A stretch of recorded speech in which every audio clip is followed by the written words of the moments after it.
In the deep layers of the forest floor, there is a colony that has become one of the most anticipated groups in all of Woods and Forest's media history. After months away, the black field ants, aka the United, make their return to the Woods Uncut. And this marks another first, the debut of the new Sony A7C II, with insect subject auto tracking and auto framing activated. We're pushing our ability to follow the smallest predators in the vivarium to a whole new level.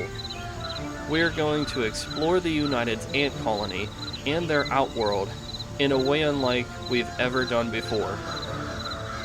By the end of the video, I hope that you'll let me know if you really enjoyed and want to see more of the insect tracking that this camera is capable of doing with our trusty macro lens.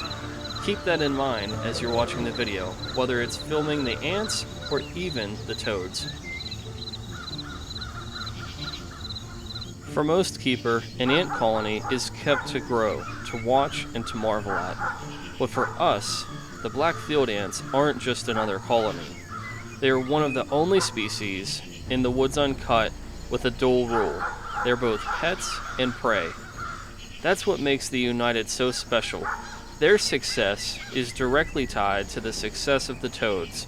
A strong colony means a reliable, naturalistic food source. And in the forest, black field ants are essential. They aerate soil, break down organic plant material, hunt pests like small caterpillars, and serve as a major prey item for amphibians, reptiles, and birds. They are predators, and they are prey. A perfect balance. And very soon, in the 242-gallon PA Woods Vivarium, they will play a dynamic and dramatic role. Their growth sets the stage for one of the biggest upcoming storylines in the Woods Uncut, the inevitable showdown between the United colony and the American toads. A battle of instinct versus instinct, and soon enough the toads will meet them for the first time. While we film for the annual Thanksgiving episode, today's focus turns to a feast of another kind. The toads of the PA Woods Vivarium, Ananias II, Junia, and Baldwin, who you see here, are gathering for their seasonal meal and giving thanks for the hornworms and European night crawlers that Josh's Frogs has provided. This gives us the perfect chance to highlight one of the most important aspects of their care: diet diversity. American toads are ambush predators, feeding primarily at dawn, dusk, and after rainfall. In the wild, up to 90% of their diet can be invertebrates. This could be beetles, worms, ants, spiders, even snails. Also caterpillars, millipedes, and others, even sometimes small vertebrates when the opportunity is right. Their feeding strategy is simple, but it's effective. Remain still, wait, and strike. And today, you can see these three American toads do not follow suit. Baldwin and Junia consistently are the aggressors. I'm not sure if it's in captivity or if it's this group overall.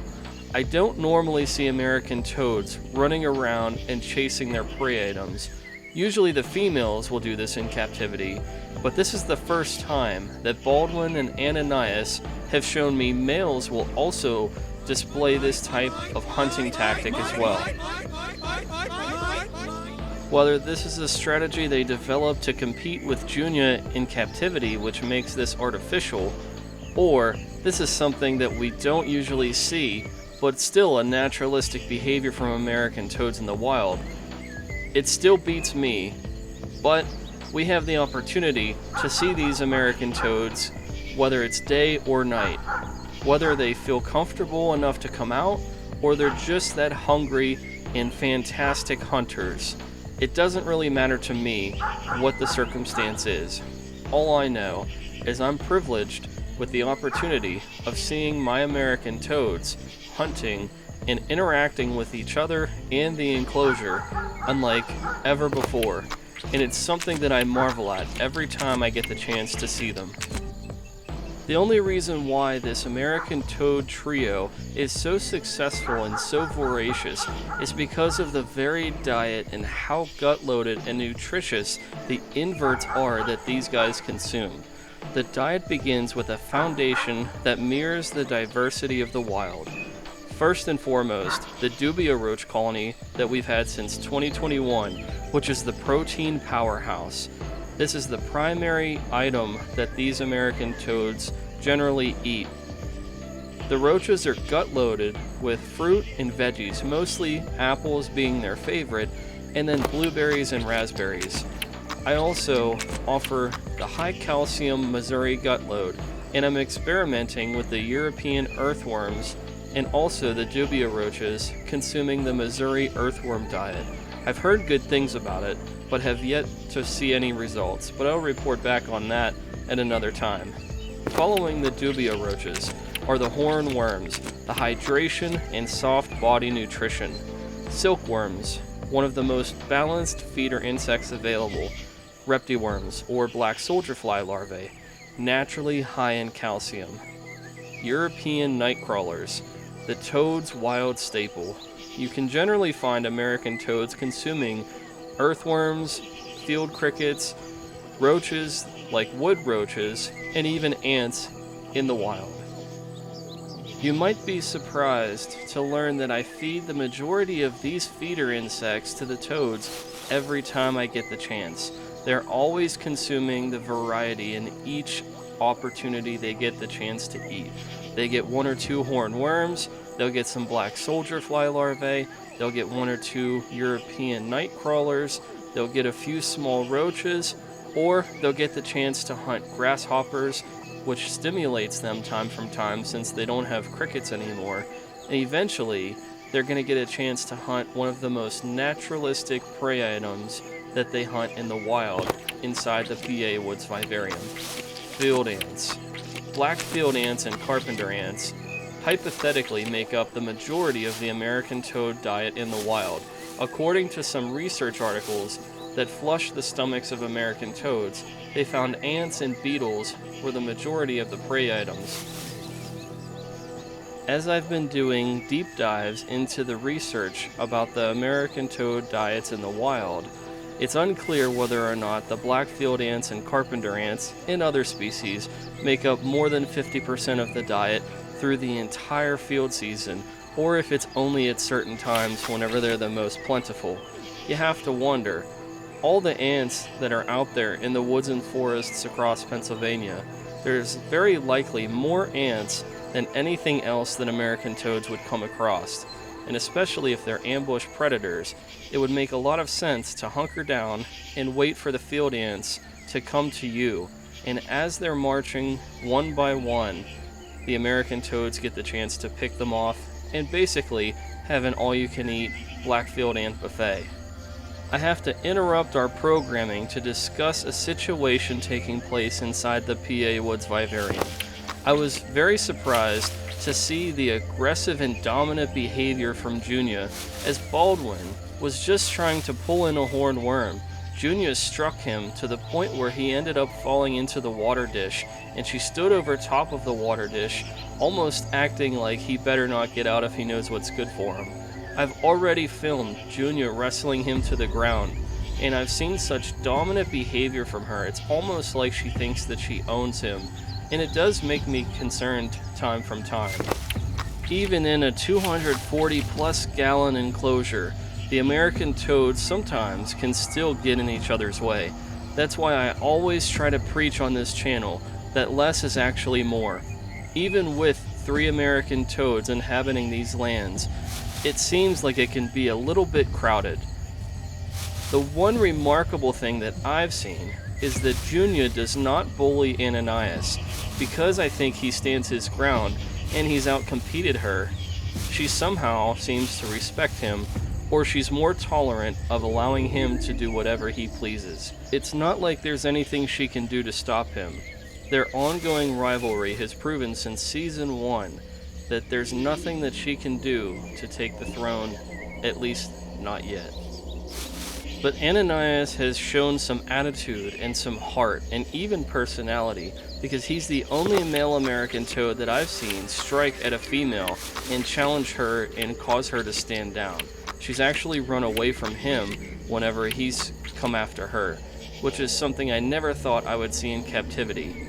Most of the time, the male American toads act exactly as Baldwin does, very timid, and they stand down immediately because of the powerhouse female American toads that overpower them.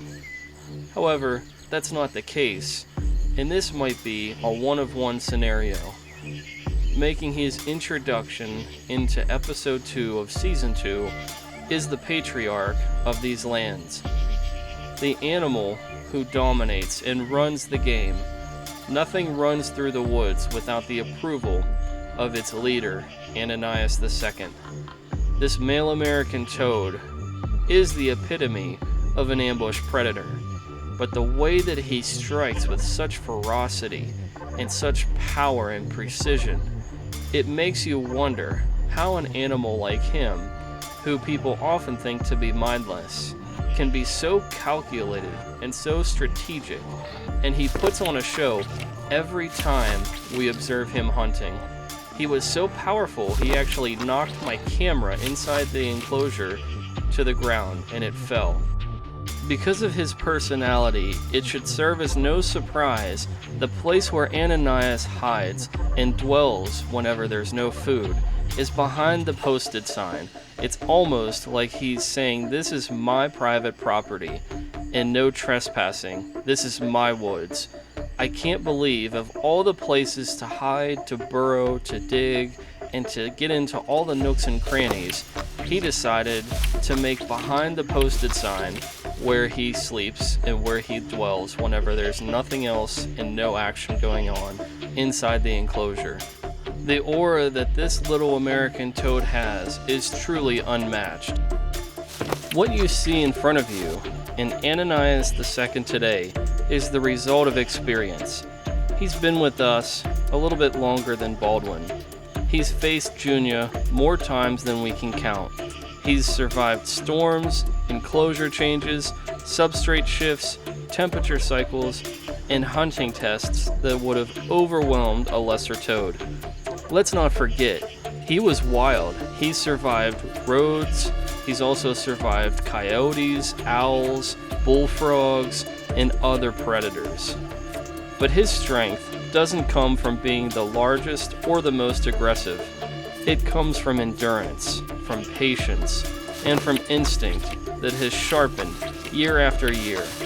This is how a wild toad survives the seasons. And this is how Ananias II survives this enclosure. He's the type of toad who does not challenge the world every day. He simply holds his ground until the world challenges him. And when Junia tries to overthrow him every time, he responds only when he must. That is the mark of a leader.